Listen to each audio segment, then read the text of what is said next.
22년도 문제인데요. 전압 변동률 문제죠. 단상 변압기에 2차 전압이 주어지고 전압 변동률이 2%다. 1차 전압이 얼마인가 물어보고 변압기 권수비가 주어졌어요. 그러면 변압기의 전압 변동률은 어떻게 될까요? 기본적으로 여러분들이 알고 있는 전압 변동률식 기억하죠? 전압 변동률은 2차 전격 전압분의 2차 무부하 전압 마이너스 2차 전격 전압입니다. 그것을 백분율로 나타낸 거죠. 그리고요, 이 전압 변동률은 근사적으로 이렇게 나타나죠. 전압 변동률은 P 코사인의 세타에 플러스 Q 사인의 세타다. 이렇게 표현하고 있죠. 여기서 코사인 세타는 역률이고요. 사인 세타는 무효율이고요. P라고 하는 것은 무엇을 말합니까? 퍼센트 저항 강화를 말하죠. Q라고 하는 것은 퍼센트 리액턴스 강화를 말하죠. 이렇게 되는 것 우리는 알고 있어야 합니다. 지금 이 문제는 어떤 걸 푸는 겁니까? 이렇게 되는 것을 푸는 겁니다. 따라서 전압 변동률이 2%다라고 하면 그대로 대입하시면 돼요. 2%, 0.02는 2차 전격 전압과 2차 무부하 전압이 있는데요. 2차 전격 전압이 115입니다. 2차 무부하 전압은 몰라요. 그리고 115입니다. 그러면 여기에 그대로 대입해 보니까 결국 여기서 구하라는 이야기는 2차 무부하 전압을 구하라 이런 이야기가 되죠. 2차 무부하 전압은 이항하면 곱하기가 되겠네요. 이항하면 더하기가 되겠네요. 반대로 넘어가는 것 알죠? 이항하면 0.02에 115에 더하기 115가 됩니다. 따라서 이것을 계산해보면 얘는 117.3이 나와요. 이렇게 전압이 나오는 걸 확인할 수가 있죠. 그러면 이 얘기는 무슨 얘기냐면 변압기가 있다는 이야기입니다. 이렇게 변압기가 있고요. 여기에는 R 플러스 J의 X가 있는 거죠. 전압 강화를 발생시키는 겁니다. 그렇게 된 상태에서 여기의 전압과 여기의 전압이 있는 거예요. 여기 전압이 115고요. 여기 전압이 117.3이 되는 거고 여기서 전압 변동이 생긴 거죠. 그리고 권수비가 20대 1인 거예요. 그러니까 여기 전압을 구하는 것은 이 전압에다가 권수비를 곱해줘야 되는 거죠. 우리가 계산한 값은 이 전압을 계산했고 이거를 곱해서 1차 전압을 구하는 거예요. 1차 전압은 20에 117.3이 되겠죠. 그래서 계산해보면 2346V가 나오는 걸 확인할 수가 있겠죠. 2차 무부하 전압이 권수비를 적용해서 1차로 환산이 되는 겁니다. 그러니까 이런 전압이 2346이라는 전압이 권수비를 통해서 117.3으로 바뀌어서 전압 강화 떨어뜨리고 115가 되는 거죠. 자, 그리고 전압 변동률에서 보면 이런 것을 적용할 수 있어야 됩니다. 퍼센트 저항 강화와 퍼센트 리액턴스 강화와 그 다음 역률에 의한 전압 변동률. 이런 단상 변압기가 있어요. 그리고 저압측을 단락했어요. 그리고 1차 측에 전압을 가했더니 1차 측에 전격 전류가 흘렀어요. 이때 입력이 700W래요. 그렇다면 이 변압기의 전압 변동률은 얼마일까요? 역률은 0.8입니다. 이 이야기는 변압기가 단락 시험을 했다는 얘기예요. 변압기 2차를 단락하고 1차 측에서 전압을 서서히 증가시켜서 1차 측에 흐르는 단락 전류가 1차 전격 전류와 같아질 때 그때 가한 전압 170V라고 하죠. 이것을 우리는 임피던스 전압이라고 불러요.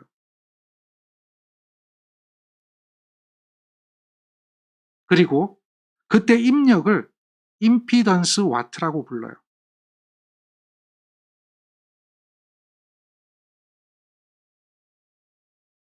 임피던스 와트는 전부하 동손에 해당되죠. 이 변압기의 역률 80%일 때 전압 변동률을 구하래요. 그러면 전압 변동률의 기본식이 있습니다. 전압 변동률의 식은 P 코사인 세타 플러스 Q 사인 세타예요. 여기서 역률이 특별한 이야기가 없으면 풀었습니다. 그러나 만약에 문제가 이 부분에서 앞선 역률이다 라고 할 때는 그때는 부호가 마이너스로 바뀌어야 돼요. 뒤진 역률이면 플러스가 되는데요. 앞선 역률이면 마이너스로 바뀌어요. 그런 것도 기억하고 있어야 됩니다. 자, 여기서 역률은 0.8에 있으니까 0.8, 0.6은 알고 있어요. 그러면 퍼센트 저항 강화가 얼마냐? 퍼센트 리액턴스 강화가 얼마냐? 이걸 알아야 돼요. 그러면 먼저 퍼센트 저항 강화부터 계산해야 되겠죠. 퍼센트 저항 강화 P죠. P를 구해야 돼요. P는요. 1차 전격 전압분에 1차 전격 전류에 의한 저항의 비를 백분율로 나타낸 걸 말하는 거예요. 이걸 우리는 퍼센트 저항 강화라고 하는 거예요. 그런데요. 여기에다가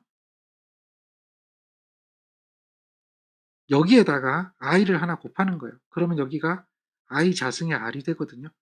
이렇게 되는 거예요. 따라서 얘는 변압기 출력분의 전과 동선의 비를 백분율로 나타낸 게 퍼센트 저항 강화예요. 그러니까 변압기 출력이 전격이 50짜리고요. 그리고 킬로입니다. 전바 동소는 700W라고 되어 있죠. 전바 동소는 700W라고 되어 있기 때문에 문제 주어졌어요. 그대로 대입해서 곱하기 100을 하는 거예요. 그러면 퍼센트 저항 강화는 1.4%라고 하는 것을 찾아낼 수가 있습니다. 요거 먼저 구해야 되고요. 그 다음 퍼센트 리액턴스 강화라고 하는 게 있어요. 퍼센트 리액턴스 강화는 이거에 X가 되죠. 이렇게 구하는 거예요. 그런데 이렇게 구하지 못해요. 이렇게 해서 계산은 못합니다. 왜? 문제에서 리액턴스 강화나 리액턴스의 조건이 없기 때문에 못해요. 구할 수 있어요? 없어요? 이렇게는 구할 수 없어요. 얘는 구할 수가 없습니다. 그런데요. 무엇을 구할 수가 있냐면 퍼센트 임피던스 강화는 구할 수가 있어요. 얘는요. 이거에 Z잖아요. 이렇게 되잖아요. 그런데요. 이거는요. 1차 전압분에 얘가 전압 강화잖아요.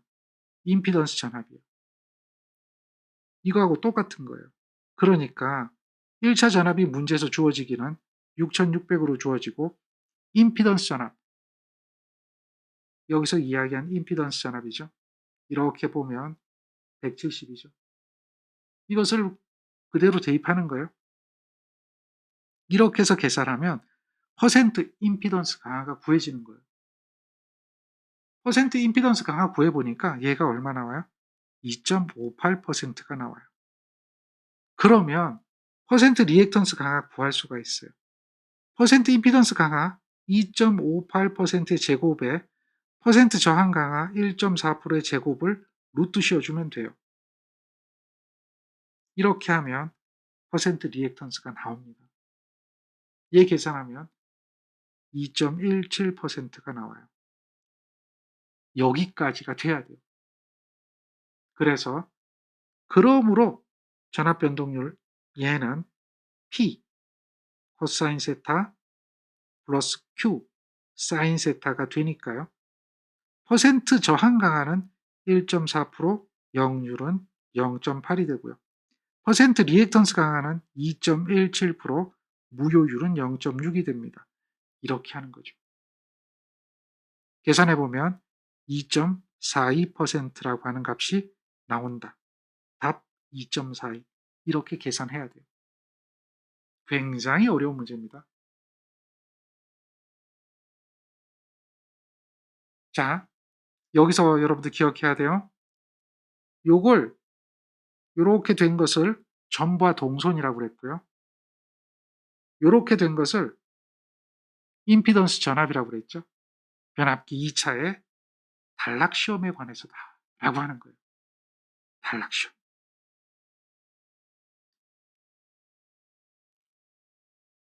단락 시험이라는 것은 무엇을 말하느냐? 변압기 2차를 단락하고 1차 측에 전압을 가해서 1차 단락 전류가 1차 전격 전류와 같아질 때 그때 가한 전압을 임피던스 전압이라고 하고 그때 입력을 임피던스 와트라고 한다라고 하는 그 단락 시험에 관해서 이해를 하고 있어야 한다는 거죠.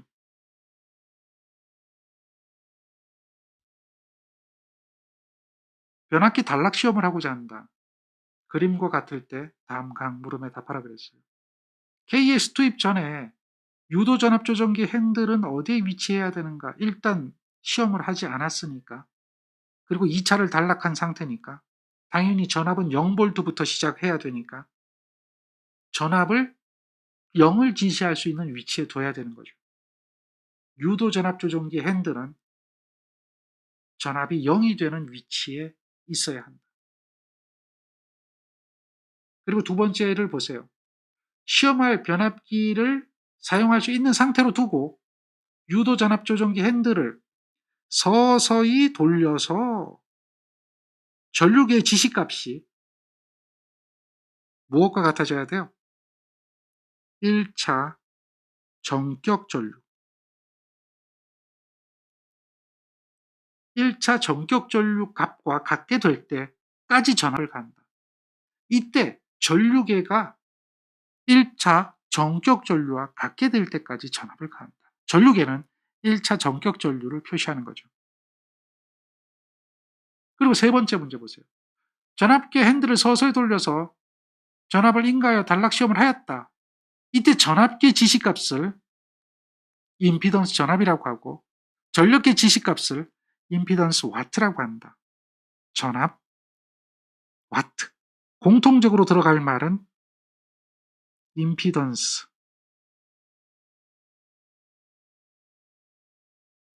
이렇게 되는 거죠. 퍼센트 임피던스는 무엇분의 전압계 지시값이다. 당연히 1차 전격 전압분의 전압계의 지시값.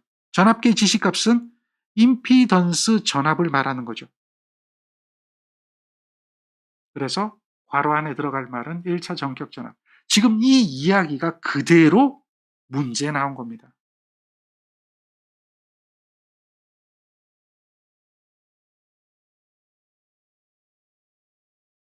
단락비라고 하는 이 KS를 말하는데요. 얘는 단락 전류가 전격 전류보다 몇 배나 더 큰가 라고 하는 거예요. 그래서 단락비에 대한 정의는 전격 전류분의 단락 전류가 되고 있다라고 하는 거죠. 기억하십시오. 이렇게 되는 겁니다. 단락비는 전격 전류보다 단락 전류가 몇 배나 더 큰가를 말하고요. 여기에 있는 이 단락비가 크다. 여기에 있는 이 단락비가 크다. 라고 이야기하는 것은 퍼센트 임피던스가 작다. 라고 이야기하는 거예요. 단락비는 퍼센트 임피던스에 반비례하니까요. 단락비가 크다라고 하는 것은 퍼센트 임피던스가 작다라고 이야기하는 겁니다. 따라서 퍼센트 임피던스가 작으니까 임피던스가 작으니까 전압 강화나 전압 변동이 작아요. 전압 변동률이 작아요. 전압 강화도 작아요. 그 다음 구리와 철 중에서 철을 많이 써요. 그래서 철손이 높아요. 그러니까 효율은 떨어져요. 손실이 커지니까 효율은 떨어져요. 그리고 기계의 형태 중량이 커져요. 기계 치수가 증가해요. 기계가 크니까 가격도 비싸져요. 대신에 얘는 안정도가 좋아져요. 공급할 수 있는 안정성이 좋습니다. 단락비가 크면 전기자에 대한 전체적인 자속이 증가합니다. 기계 형태 치수가 증가하기 때문에 자속이 증가하게 되고요. 부피도 크고 중량도 무겁고 철이 많이 사용돼서 철기계가 된다. 철손이 증가하고 효율이 낮아지고 안정도가 좋아집니다. 그리고 선로 충전 용량이 커집니다. 이게 단락비가 큰 발전기의 특징이죠. 일반적으로 수차 발전기와 터빈 발전기 중에 수차 발전기가 단락비가 큰 기계에 속해요. 터빈 발전기는 단락비가 작은 기계에 속합니다. 따라서 이 문제 답을 한번 보면 3번을 보세요. 단락비가 큰 교류 발전기는 일반적으로 기계 치수가 크다. 가격이 크다. 높다는 없죠. 가격이 비싸다 그거 없어요. 이 문제에서는 크다, 낮다, 적다로만 표시해야 되기 때문에 치수가 크다. 가격이 크다. 비싸다가 없어요. 그리고 풍선, 마찰손, 철손이 크다. 효율이 낮다. 전압 변동이 적다. 안정도가 크다. 이렇게 적어볼 수가 있습니다. 기계 치수가 커지는 이유는 철이 많이 사용되죠. 철 사용 증가. 따라서 자속 증가.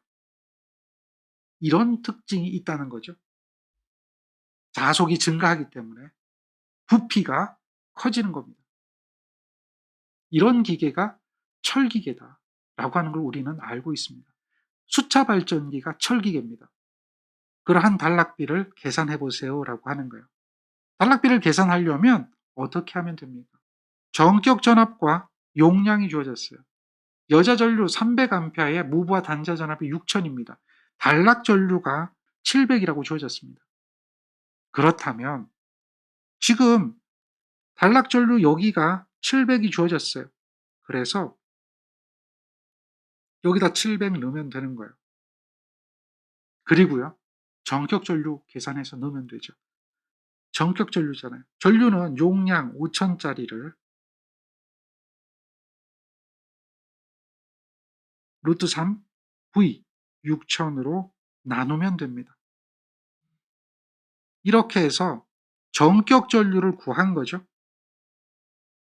그러면 단락비가 나옵니다. 계산해보면 1.45가 나오죠. 단락비는 1.45가 됩니다. 이런 문제도 과거에 잘 나왔던 문제니까 기억하셔야 됩니다. 자, 여기도 전압변동률이 들어있습니다. 조금 다르지만 단락비와 전압변동률, 단락비와 전압변동률의 관계를 살펴볼 수가 있죠.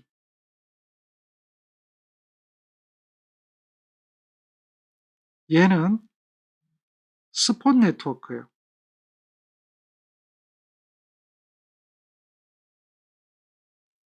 스폰 네트워크 방식은 2회선 이상입니다.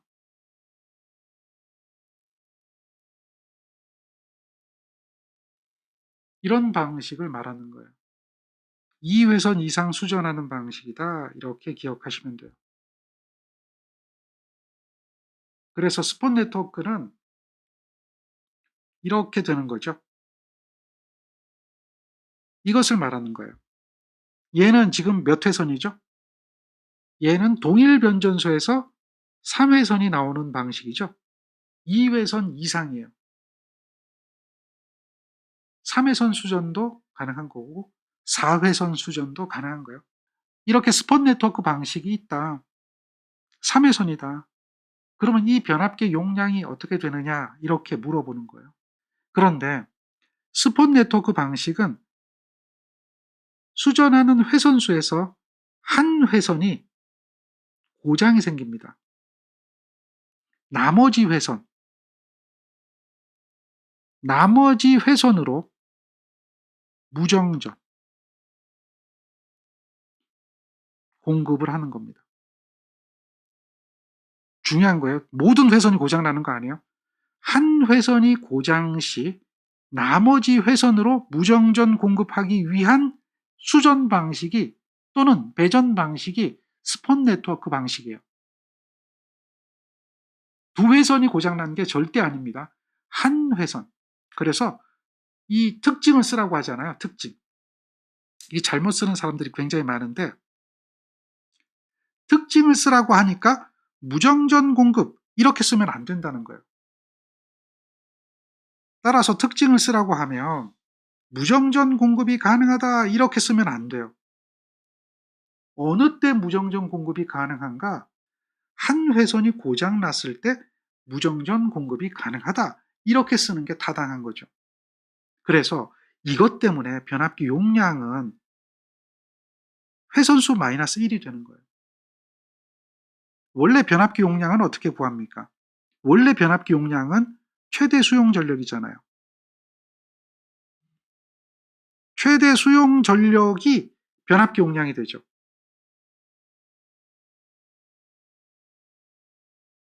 변압기 용량이라는 것은 최대 수용 전력이에요. 변압기 용량은 최대 수용 전력과 크거나 같아야 돼요. 그런데요. 얘는 3회선이다. 그러면 3회선의 용량과 같으면 되는데요. 문제는 뭐였어요? 한 회선이 고장이 나도 나머지 회선으로 공급할 수 있어야 된다. 라고 하는 거잖아요. 1회선 변압기 용량은 3회선의 용량을 3분의 1로 나눠주면 돼요. 그러면 한 회선이 됩니다. 다시 말해서 여기에 합성 최대 수용 전력이 있을 거 아니에요. 그러니까 변압기가 몇 대요? 한 대, 두 대, 세 대잖아요. 변압기가 세 대니까 이 변압기 한 대의 용량은 최대 수용 전력을 3분의 1로 나눠주는 게 당연하잖아요. 그런데요. 여기서 이것이 하나가 고장이 나면 나머지 두 개로 감당을 하는 거예요. 그러니까 여기에 3이 아니라 3-1이 되는 거예요. 2로 감당을 하는 거예요. 그래서 변압기 용량은 최대 수용 전력을 회선수 빼기 1로 해주는 거예요. 한 회선이 고장이 나기 때문에 그 고장에 견딜 수 있도록 하기 위해서 회선수 빼기 1을 해야 네트워크 변압기 용량이 구해지는 거죠. 그런데 과부하가 걸려도 운전할 수 있어야 돼요. 변압기 한 대가 고장이 나면 과부하 걸릴 수도 있겠죠. 과부하 걸려서도 운전을 해야 되기 때문에 130% 과부하에 운전할 수 있도록 설계해 줘야 돼요. 130% 과부하로 운전할 수 있도록 설계해 줘야 된다. 그래서 1.3분의 1이 되는 거예요. 따라서 이런 얘기 하는 거죠. 네트워크 변압기 용량은 최대 수용 전력이 얼마입니까? 5,000이잖아요. 그리고 회선수가 4개네요. 한 회선이 고장이 납니다. 130%의 과부하에 견뎌야 돼요. 이렇게 되는 게 변압기 용량이 되는 거죠. 따라서 이거 계산하면 1424.50 kVA가 변압기 용량이 됩니다.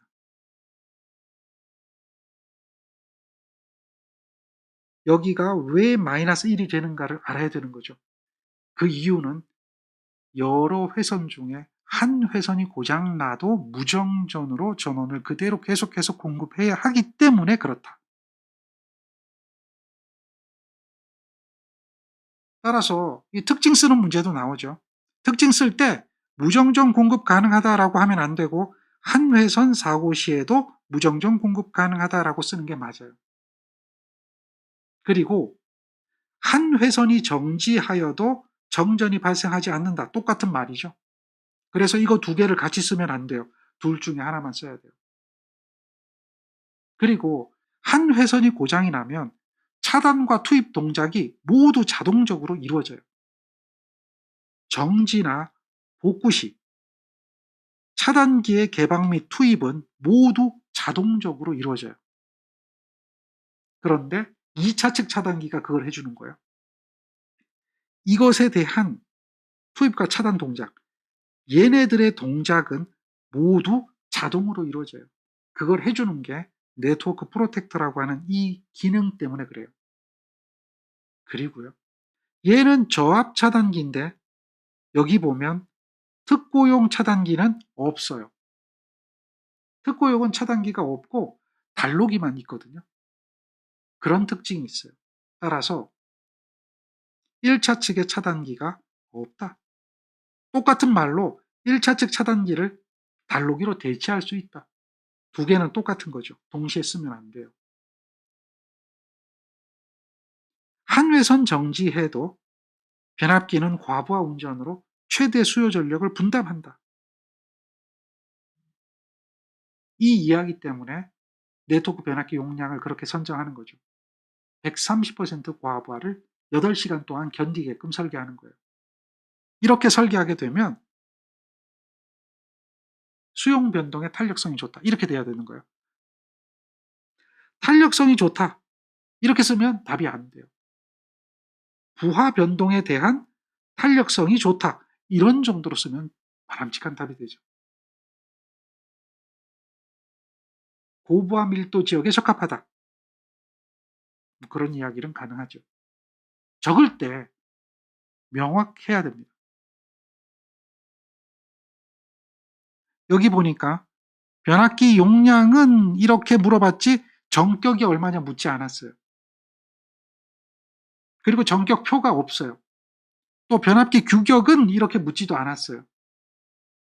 그랬을 경우는 당연히 그러므로 1500kVA 선정 이렇게 해서 1500kVA가 답이 되는 게 정상적인 답인데 특별하게 선정하라 이런 말이 없고 규격이 주어지지 않았으므로 이렇게 하지 않아도 정답으로 인정이 되는 겁니다. 그래서 이렇게 된 거예요.